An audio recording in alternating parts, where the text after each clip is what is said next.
शब्द यार है शब्द पार है शब्द की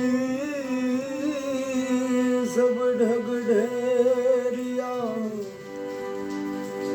साचा ए शब्द जो बतलावे वो तो सदगुरु हमेरिया शब्द ना मारा मर गया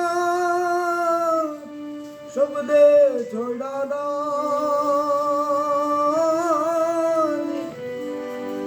जने जने शब्द विचारिया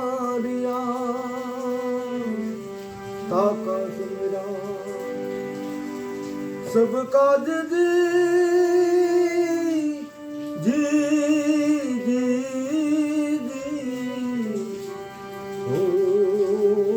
लख तोड़ा नाम ने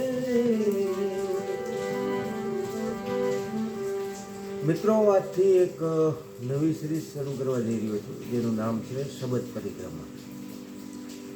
હવે શબ્દ પરિક્રમા જેને સંત સાહિત્યમાં રસ છે, જેને લોક સંગીતમાં રસ છે, જેને ભજનમાં રસ છે, જેને વાણીમાં રસ છે, એવા જે આપણા જે મિત્રો છે એમની માટે આ સિરીઝ શરૂ કરવા જઈ રહ્યો છું. એમાં એક આપણા સંત કવિનું જીવન, ટૂંકમાં એનો જીવન પરિચય આપીશ અને એક એની બહુ જાણીતી હોય એવી રચના પણ આપીશ. હવે આનું નામ રાખ્યું શબ્દ પરિક્રમા. તો શબ્દ શું કામ? તો એક શબ્દ માણસની જીવનની દિશા પલટી નાખે. એક શબ્દ લાગી જાય અને જીવનની દિશા બદલી જાય, જીવનની દશા બદલી જાય. અને આપણા ઇતિહાસમાં દાખલા મોજૂદ છે. કોને કોને દિશા શબ્દનો ઝોકો કોને કોને લાગ્યો? ગોળ બંગાળના રાજા આપણા ગોપીચંદ નાવા બેઠેલા અને માતા મીનાવતી એક શબ્દનો ઝોકો માર્યો અને રાજપાટ છોડી અને પોતાના જીવનની દિશા બદલી નાખી.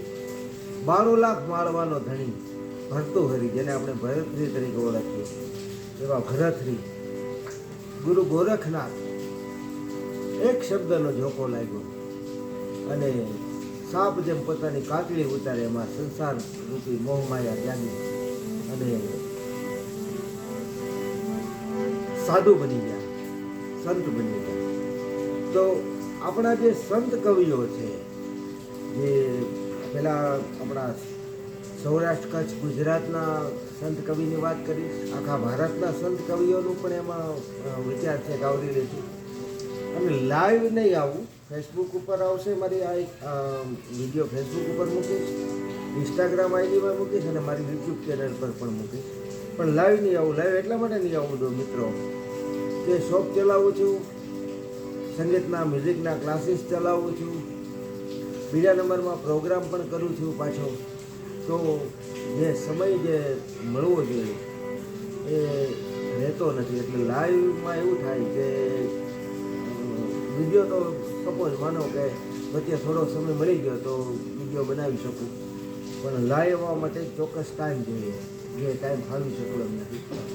તો દરરોજ સાંજે 5 વાગ્યાથી આ મારી શબ્દ પરિક્રમા રજૂ થશે અને એમાં કોઈ એક સંત કવિનું જીવન પરિચય ટૂંકમાં અને એમની રચનાઓ અને કોઈ એક રચનાનો 1 કે 2 અંતરા હું ગાઈશ.